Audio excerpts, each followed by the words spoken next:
Assalamualaikum warahmatullahi wabarakatuh. Selamat pagi anak-anakku. Apa kabar kalian hari ini? Semoga tetap sehat ya. Nah, hari ini kita akan melanjutkan pembahasan kita yang kemarin, yaitu tentang protista mirip hewan atau yang kita sebut dengan protozoa. Nah, di protozoa ini apa saja sih cirinya? Yuk kita bahas. Yang pertama, yaitu uniselular yang mempunyai organisasi sel sederhana. Ukuran tubuhnya di antara 100-300 mikro atau mikroskopis. Kemudian reproduksi aseksualnya dengan pembelahan biner, seksualnya dengan konjugasi. Hidupnya secara soliter maupun berkoloni. Habitatnya mayoritas di perairan dan minoritas ada di tanah. Cara hidupnya yaitu ada saprofit, ada juga yang parasit, dan ada juga yang hidup bebas. Kita lanjut ke klasifikasi protozoa. Nah, di klasifikasi ini dibedakan berdasarkan alat geraknya, dibagi menjadi 4. Yang pertama ada rhizopoda atau kaki semu, kedua ada flagellata atau bulu cambuk atau flagel, yang ketiga ada ciliata atau rambut getar, dan yang terakhir adalah sporozoa atau tidak memiliki alat gerak. Yuk kita bahas satu-satu. Yang pertama ada rhizopoda. Kita bahas cirinya, yaitu habitatnya di air tawar, air laut, tempat basah, dan ada juga yang parasit dalam tubuh hewan maupun manusia. Kemudian tubuhnya terdiri atas protoplasma. Penjuluran dari protoplasma sel ini akan membentuk alat gerak, yaitu disebut pseudopodia atau kaki semu. Nah, di sini ada 2 tipe kaki semu. Yang pertama ada lobodia, agak lebar dengan penjuluran berbentuk tabung. Jadi kaki semuanya itu agak lebar dengan penjulurannya berbentuk seperti tabung. Terus yang kedua ada filopodia, ujung penjuluran runcing dan biasanya bercabang. Terus contohnya di sini ada amuba. Oke, next kita bahas tentang amuba dulu. Nah, amuba ini selnya dilindungi oleh membran sel. Kemudian berdasarkan tempat hidupnya, amuba dibagi 2, yaitu ektoamuba dan entaamuba. Di mana ektoamuba itu hidupnya bebas, sedangkan entaamuba hidupnya itu di dalam organisme lain. Nah, entaamuba ini ada beberapa contoh, yaitu entaamuba histolutica yang hidup sebagai parasit dalam usus halus yang menyebabkan penyakit disentri. Ada juga yang entamuba coli yang hidup di dalam usus besar yang kadang-kadang menyebabkan diare, dan kemudian ada juga entamuba gingivalis yang hidup di dalam rongga mulut dan mengurangkan sisa makanan, tapi dia juga bisa merusak gigi dan gusi. Contoh rhizopoda lain yaitu ada Arcala, Diflugia, Foraminifera, dan Radiolaria. Di sini rhizopoda sudah paham. Kalau sudah paham, kita bahas selanjutnya. Oke, kita lanjut ke alat gerak yang kedua, yaitu ada flagellata yang memiliki ciri sebagian hidup bebas, tapi ada juga yang parasit pada manusia dan hewan, dan ada juga yang saprofit pada benda mati. Alat geraknya berupa flagel pada ujung anterior tubuh. Kemudian dibedakan menjadi 2, ada phytoflagellata dan zooflagellata. Oke, mari kita bahas satu persatu. Yang pertama ada phytoflagellata, di mana dia dapat berfotosintesis, tapi ingat, dia di sini walaupun dapat berfotosintesis seperti protista mirip tumbuhan, tapi dia memiliki alat gerak, makanya dia dimasukkan ke protista mirip hewan atau protozoa.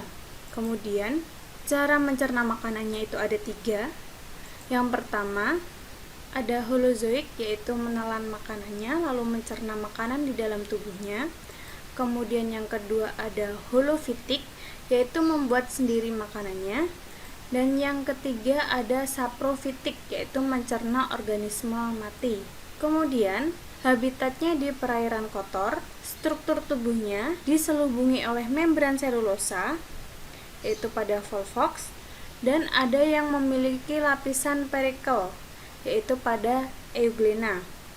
Nah, perikel ini mengandung protein. Reproduksi seksualnya dengan konjugasi dan aseksualnya dengan pembelahan biner. Dibagi menjadi 3 kelas. Kelas yang pertama yaitu ada Euglenoida yang mempunyai satu atau dua flagel di anteriornya, bintik mata berwarna merah di anterior yang berfungsi melindungi daerah peka cahaya di pangkal flagella, dan contohnya yaitu ada Euglena viridis. Nah ini bintik mata merahnya itu ya. Terus kelas yang kedua ada Dinoflagellata, di mana bentuknya bervariasi, kebanyakan lonjong, warnanya coklat kekuningan. Dia merupakan penyusun plankton di laut, habitatnya di laut dan air tawar. Ada yang bersimbiosis dengan terumbu karang, anemon, ubur-ubur, dan invertebrata lainnya. Flagelnya terletak di cekungan transversal yang mengelilingi tubuh. Nah, contohnya ada Noctiluca, Gymnodium, dan Serratium. Nah, ini Noctilukanya. Kemudian ini Gymnodiniumnya. Dan ini adalah gambar Serratinumnya.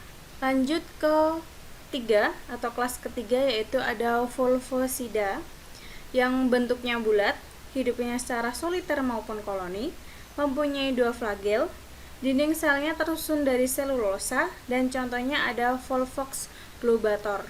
Nah, ini bentuknya bulat ya. Oke, lanjut yang kedua, yaitu ada Zooflagellata yang mempunyai ciri tidak berkloropas atau menyerupai hewan. Ingat ya, kalau Vito itu berkloropas, kalau Zoo itu tidak berkloropas. Oke, yang kedua, habitatnya di air laut dan tawar. Strukturnya mirip dengan leher porifera. Terus flagelnya berfungsi menghasilkan aliran air, di mana dengan cara menggoyangkan flagelnya dan sebagai alat gerak. Selanjutnya, reproduksi aseksualnya dengan pemberahan biner longitudinal atau membujur, dengan seksualnya belum banyak diketahui. Nah, hidupnya bersimbiosis atau parasit pada tubuh hewan. Selanjutnya, ini contohnya ada Trichonympa dan Mycotricha, yaitu simbiosis pada usus rayap. Nah, parasitnya ada Leishmania dan Trypanosoma. Nah, itulah bagian dari flagellata. Ada Phytoflagellata dan Zooflagellata. Sampai sini paham? Kalau sudah paham, kita lanjut ke alat gerak yang ketiga. Alat gerak yang ketiga di sini ada Ciliata yang memiliki ciri habitatnya di laut atau di air tawar. Ada juga yang bersimbiosis komensalisme di usus vertebrata. Kemudian, sebagian besar mikroskopis, adanya organ silia atau bulu getar pada suatu tahap hidupnya. Nah, fungsinya untuk bergerak dan mencari makanan. Jadi, silia atau bulu getar ini berfungsi untuk bergerak dan mencari makanan. Tidak semuanya bersifat motil atau dapat bergerak, jadi ada juga yang tidak dapat bergerak atau berdiam. Kebanyakan berbentuk asimetris, kecuali Ciliata primitif yang berbentuk simetris radial. Tubuhnya diselimuti oleh silia atau hanya bagian tertentu saja. Jadi tubuhnya ada yang semuanya diselimuti silia atau hanya bagian tertentu saja ya.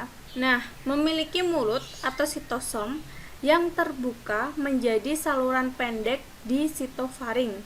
Reproduksi seksualnya dengan konjugasi, contohnya ada Paramecium, Centaur, Dinidium, Fortilicella, dan Stylonychia. Oke, ini adalah Ciliata. Sampai sini paham? Kalau paham, kita lanjut.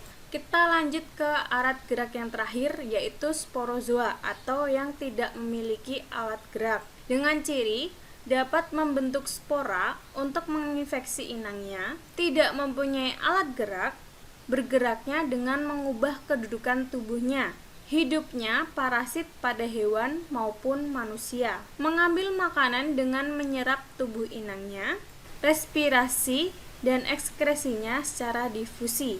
Jadi karena dia parasit, dia mengambil makanan dengan menyerap tubuh inangnya, dan respirasinya secara ekskresi dan difusi. Bentuknya bulat pemanjang, reproduksi aksesualnya dengan skizogoni atau pembelahan diri di dalam tubuh inangnya, dan juga saprogoni atau pembentukan spora di dalam tubuh inangnya. Jadi semuanya terjadi di dalam tubuh inangnya karena dia bersifat parasit. Kemudian seksualnya dengan penyatuan gamet jantan dan betina di tubuh nyamuk. Nah, contohnya di sini ada Plasmodium, di mana Plasmodium ini hidup di dalam tubuh nyamuk dan tubuh manusia. Nyamuknya sendiri biasa kita kenal dengan nyamuk Anopheles betina. Nah, untuk itu mari kita bahas tentang daur hidup Plasmodium. Oke, mari kita lihat gambarnya. Nah, di sini ada nyamuk Anopheles betina yang sedang menggigit manusia, di mana saat dia menggigit, dia akan mengeluarkan zat antikoagulan atau anti penggumpalan darah, di mana fungsinya yaitu agar darah manusia saat digigit ini tidak menggumpal. Nah, saat mengeluarkan zat itu juga, dia juga mengeluarkan sporozoid.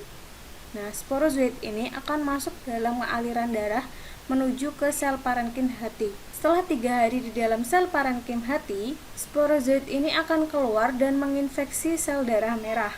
Kemudian di dalam sel darah merah terbentuk tropozoid, di mana satu tropozoid ini akan bereplikasi atau membelah menjadi merozoid. Dan merozoid ini akan pecah kemudian menginfeksi sel darah merah yang sehat lainnya. Nah, pada 10 hari ketika manusia sudah terinfeksi oleh merozoid ini, dia akan mengalami demam. Kemudian saat manusia sudah terinfeksi, ada nyamuk lain yang sehat yang menggigit manusia, dan merozoid tadi akan berpindah ke nyamuk yang sehat tadi. Dan di dalam tubuh nyamuk, merozoid akan mengalami siklus seksual, di mana merozoid akan berubah menjadi saprozoid yang nanti akan pindah ke kelenjar air liur nyamuk yang akan ditularkan lagi ke manusia yang sehat. Nah, siklusnya berulang-ulang, sama seperti saat merozoid menginfeksi sel darah merah sampai merozoid pecah lagi, menginfeksi lagi. Oke, sampai di sini paham ya? Berarti kita dari kemarin sudah bahas tentang protista, yaitu ada protista mirip jamur, tumbuhan dan hewan, di mana pada mirip hewan ini atau protozoa ini dibedakan menjadi 4 kelas, yaitu ada Rhizopoda, Flagellata, Ciliata, dan Sporozoa. Nah, sekian dulu pelajaran protista untuk minggu ini. Semoga bermanfaat, tetap semangat belajar, tetap jaga kesehatan. Untuk pertemuan selanjutnya kita akan melaksanakan kuis, jadi disiapkan, pelajari lagi. Sekian dan terima kasih. Wassalamualaikum warahmatullahi wabarakatuh.